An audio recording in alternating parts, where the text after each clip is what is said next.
Bismillahirrahmanirrahim. Assalamualaikum warahmatullahi wabarakatuh. Bertemu lagi di dalam mata kuliah struktur perkembangan hewan kedua.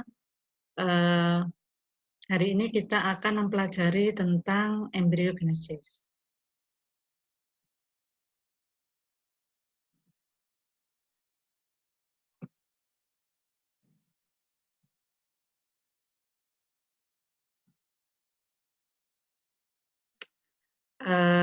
Pembelahan atau perkembangan embrio.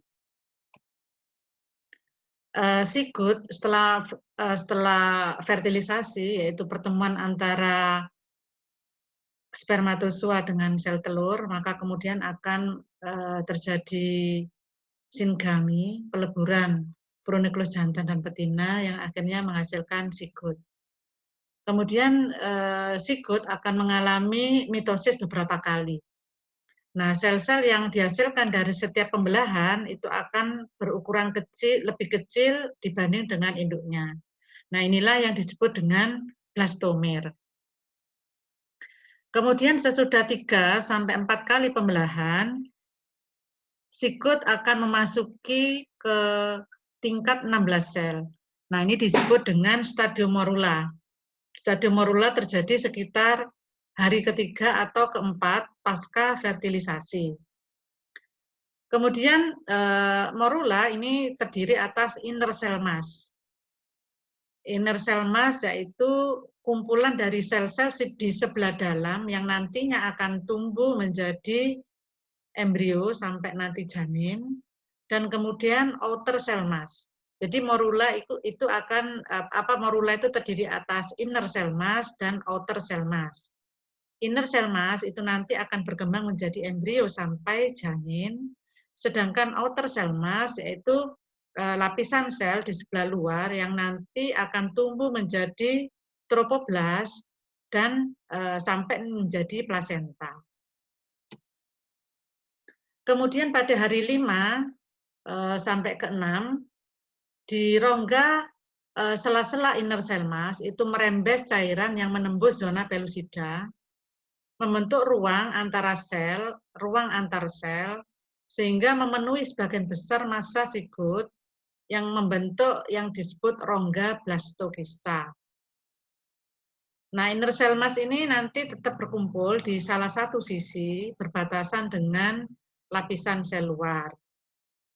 Pada stadium ini, sigut disebut berada di dalam stadium blastula atau pembentukan blastokista. Inner cell mass disebut sebagai embryoblast dan outer cell mass disebut sebagai tropoblas. Embryoblast ini nanti menjadi embrio atau janin, sedangkan tropoblas itu nanti akan menjadi plasenta. Ini adalah pembelahan awal embrio.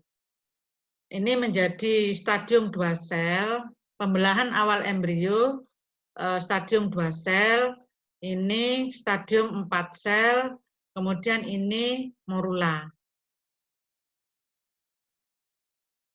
Implantasi. Apa sih yang disebut dengan implantasi?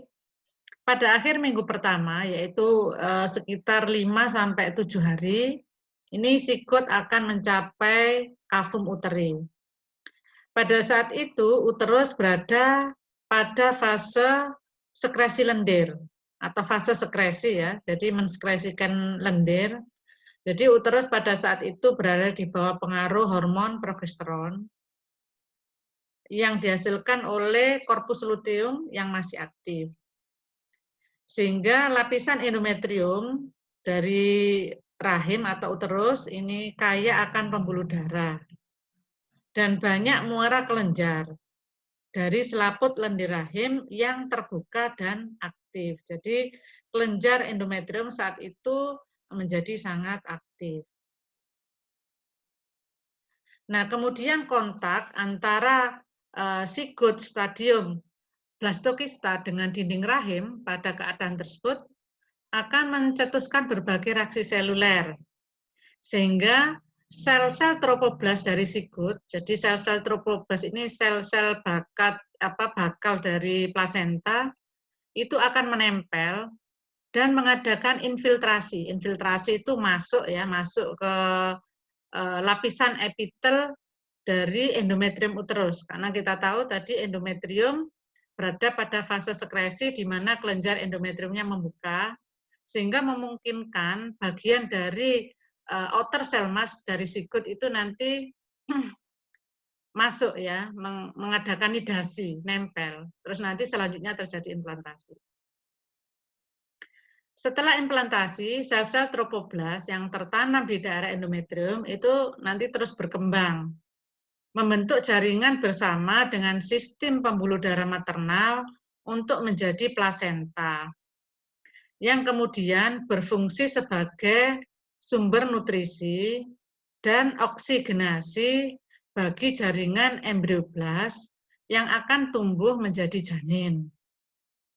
Jadi plasenta ini berfungsi sebagai sumber nutrisi dan oksigenasi bagi jaringan embrioblast yang tumbuh menjadi janin.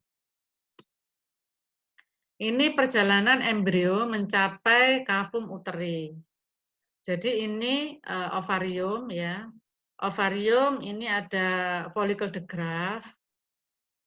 Jadi follicle de Graaff ini adalah follicle yang sudah masak. Ini ovarium, ini oviduct, ini fimbre ya, bagian dari oviduct. Ini ampula, terus ini kemudian ini uterus, kavum uteri yang ini. Nah ini follicle de Graaff. Ini bagian-bagian dari uterus ya. Ini ada perimetrium, bagian uterus yang paling luar. Ada myometrium, lapisan otot dari uterus. Kemudian yang ini adalah endometrium. Endometrium pada saat ini dia tebal ya, mengalami penebalan optimal ya, karena dia berada pada progestational stage. Artinya endometrium berada pada fase sekresi di mana kadar estrogen, kadar progesteron dihasilkan cukup tinggi.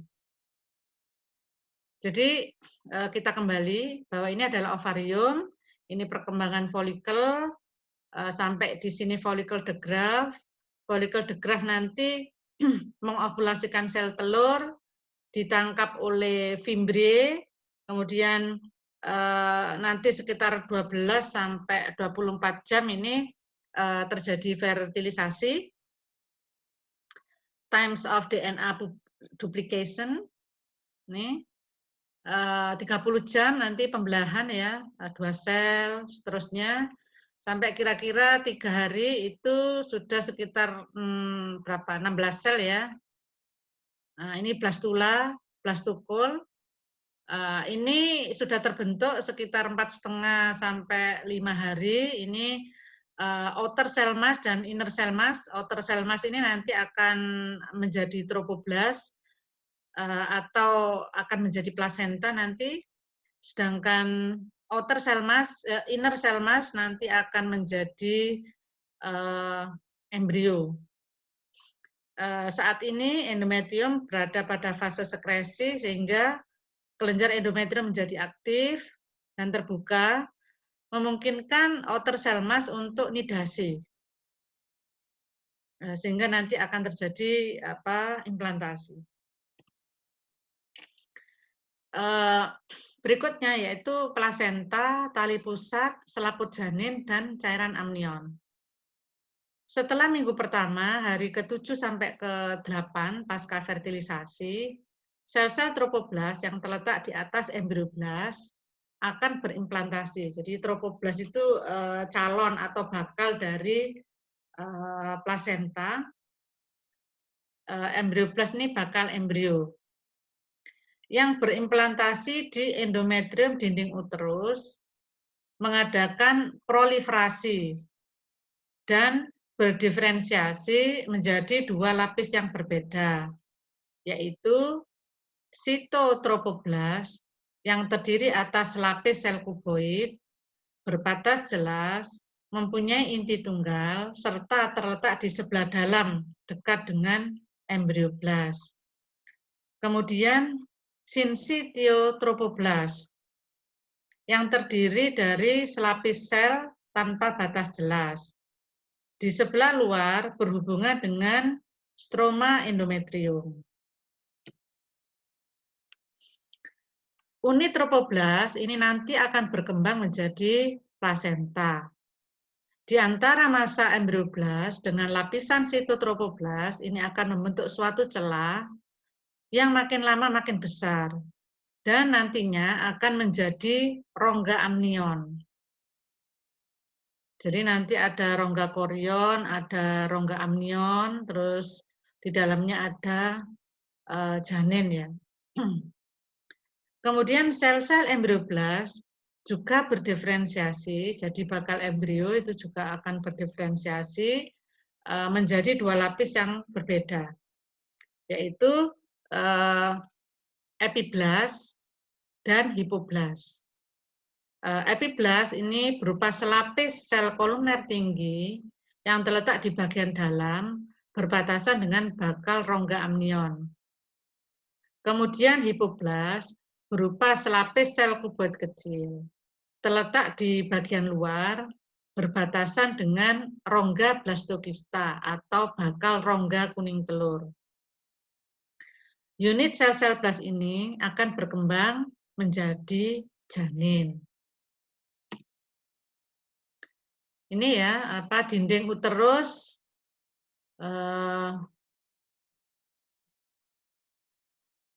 pada kutub embrional, sel-sel dari hipoblas akan membentuk selaput tipis yang membatasi bagian dalam sitotropoblas yang disebut dengan selaput Heuser.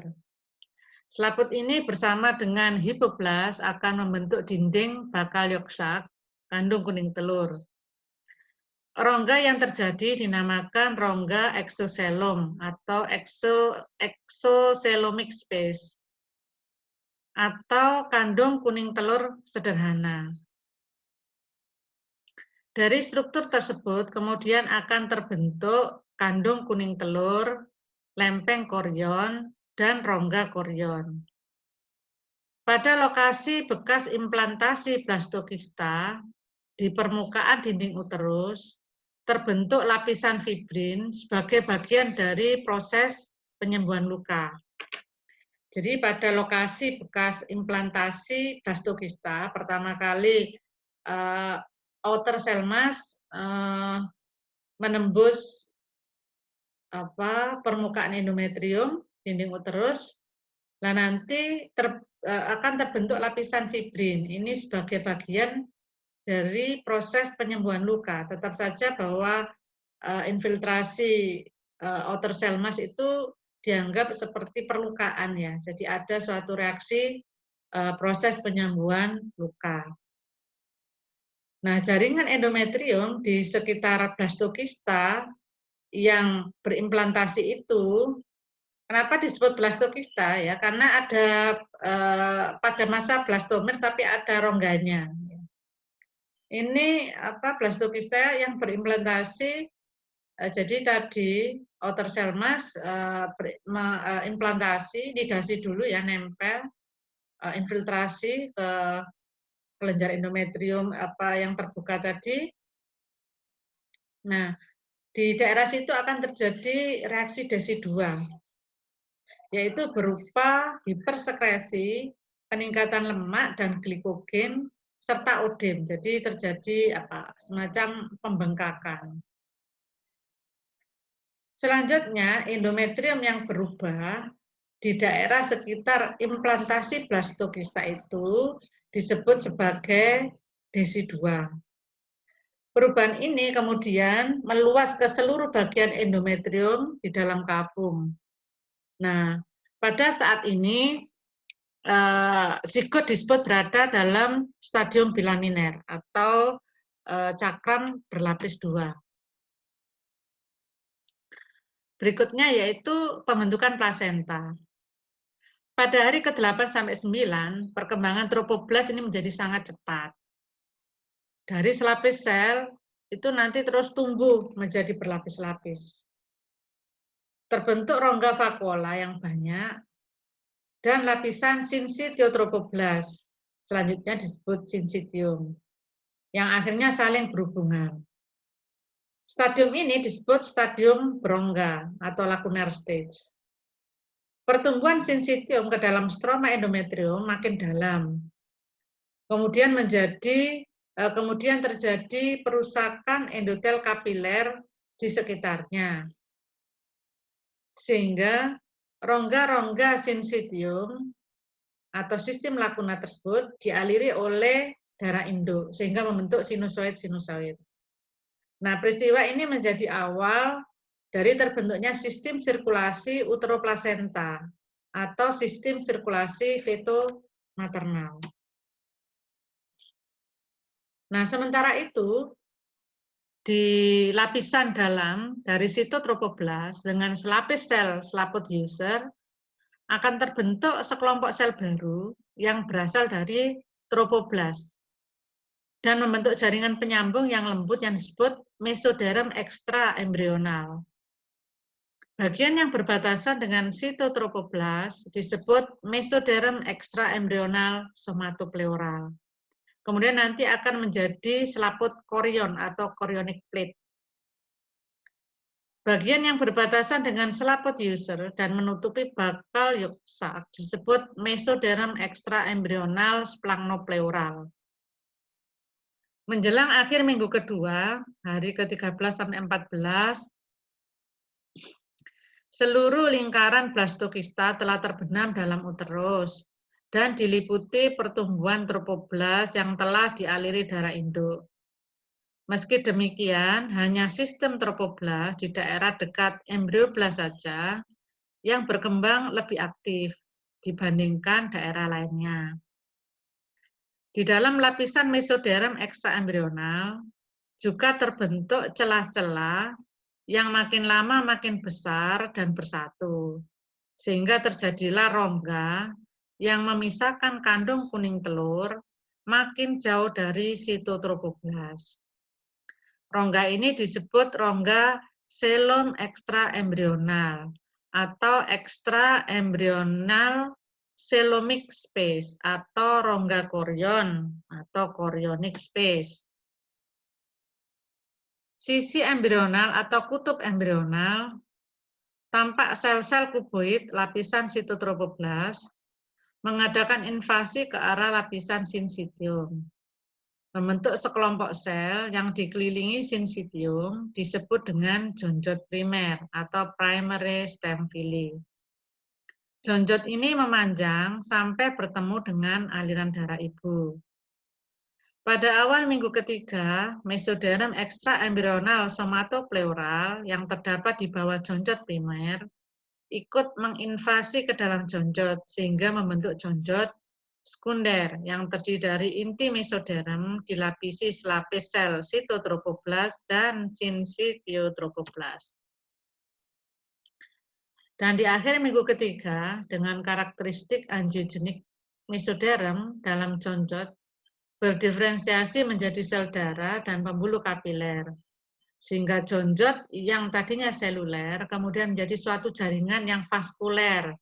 Maka ini disebut jonjot tersier. Sementara coelom ekstraembrional atau rongga korion itu makin lama makin meluas. Sehingga jaringan embrional makin terpisah dari sitotropoblast atau selaput korion.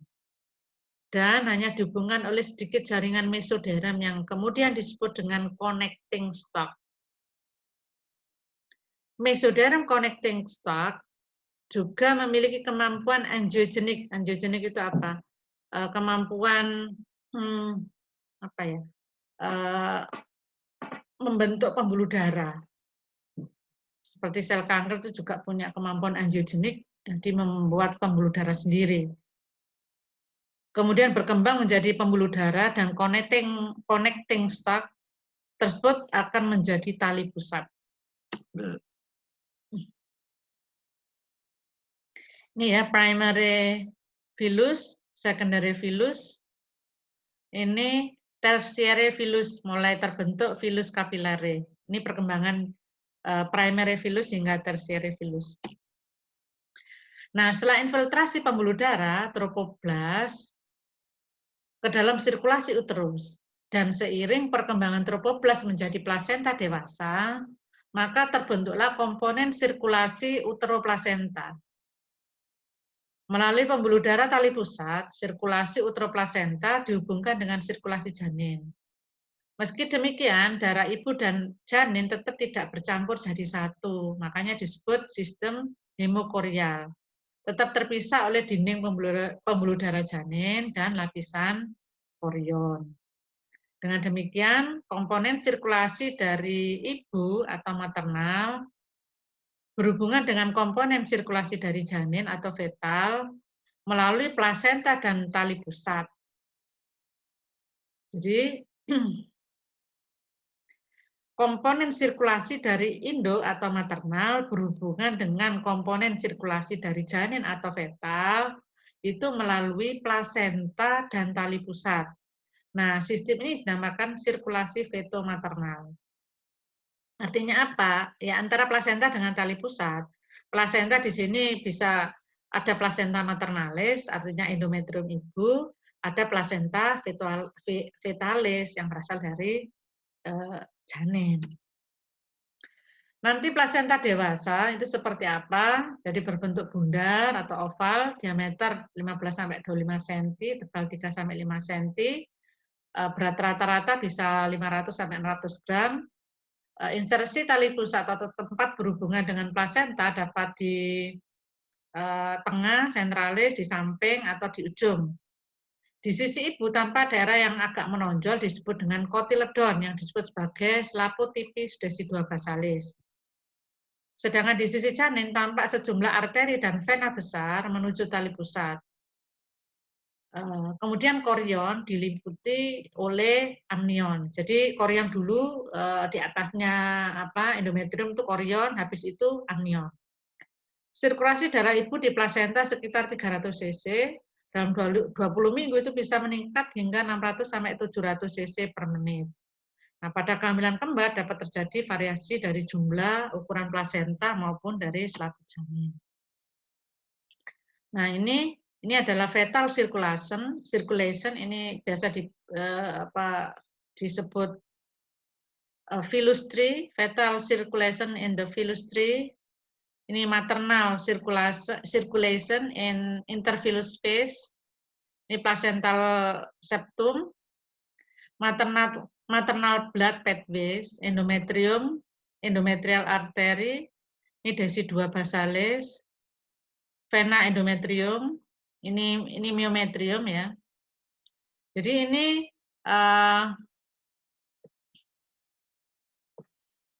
ini desidua parietalis. Ini smooth korion yang dekat dengan nempel di endometrium itu korion dulu, baru amnion. Amnion ini yang dekat dengan janin.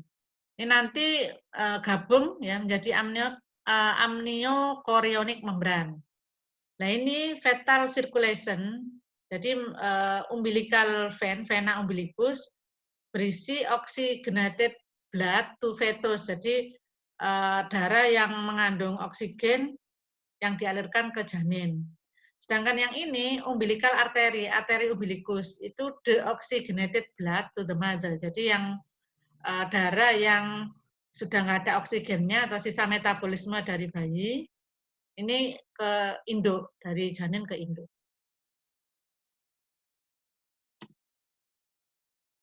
Fungsi plasenta itu untuk apa? Nutrisi ya, memberi makan, ekskresi, mengalirkan sisa metabolisme dari janin, respirasi, memberikan O2 dan mengeluarkan CO2, berfungsi secara endokrin, menghasilkan hormon antara lain HCG, HPL, estrogen, progesteron dan sebagainya. Imunologi, menyalurkan komponen antibodi ke janin, memberi kekebalan ya pada janin. Farmakologi, menyalurkan obat-obatan yang diperlukan janin melalui ibu. Kemudian proteksi atau barier terhadap infeksi bakteri dan virus serta zat yang bersifat racun. Tetapi akhir-akhir ini fungsi proteksi ini diragukan karena pada kenyataannya janin itu sangat mudah terpapar oleh infeksi maupun intoksikasi atau keracunan yang dialami oleh ibunya. Berikutnya yaitu selaput janin amnion dan korion. Jadi selaputnya janin itu ada amnion, ada korion. Pada minggu pertama perkembangan janin, fili atau jondot meliputi seluruh lingkaran permukaan korion.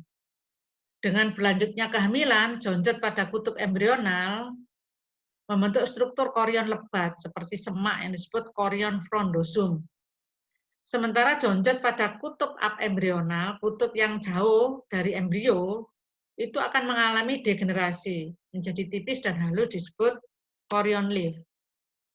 Nah, seluruh jaringan endometrium yang telah mengalami reaksi DESI2 juga mencerminkan perbedaan pada kutub embrional dan abembrionalnya.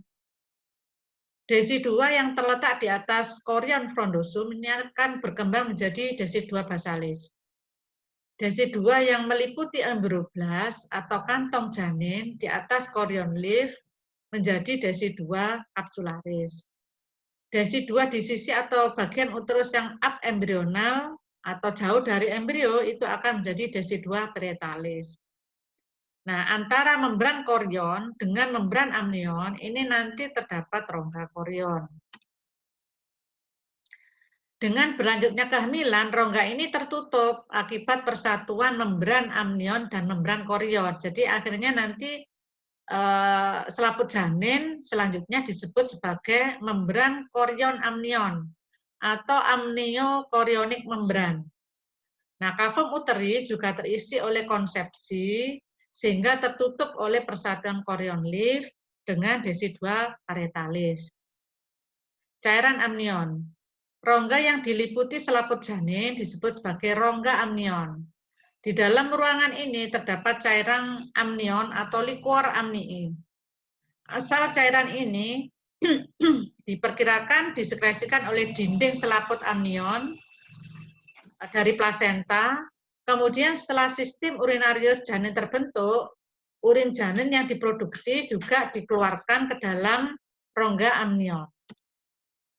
Apa saja fungsi dari amnion ini? Antara lain adalah proteksi, yaitu melindungi janin terhadap trauma dari luar. Mobilisasi, yaitu memungkinkan ruang gerak bagi janin. Homeostasis, menjaga keseimbangan suhu, asam basa, sehingga menjadikan suasana yang optimal. Mekanik, menjaga keseimbangan tekanan dalam keseluruhan ruang dari intrauterin, terutama saat persalinan.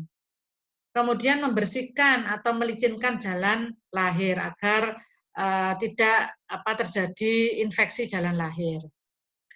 Keadaan normal, cairan amnion itu punya ciri usia kehamilan cukup bulan, volumenya antara 1 liter sampai 1,5 liter. Jernih, agak keruh, steril, berbau khas, agak manis dan amis, terdiri dari 98 sampai 99% air dan 1-2% garam-garam anorganik dan organik. Kemudian juga sel-sel epitel, albumin, dan sebagainya. Sirkulasi sekitar 500 cc per jam. Ya betul ya, per jam. Demikian yang bisa Ibu sampaikan. Terima kasih. Assalamualaikum warahmatullahi wabarakatuh.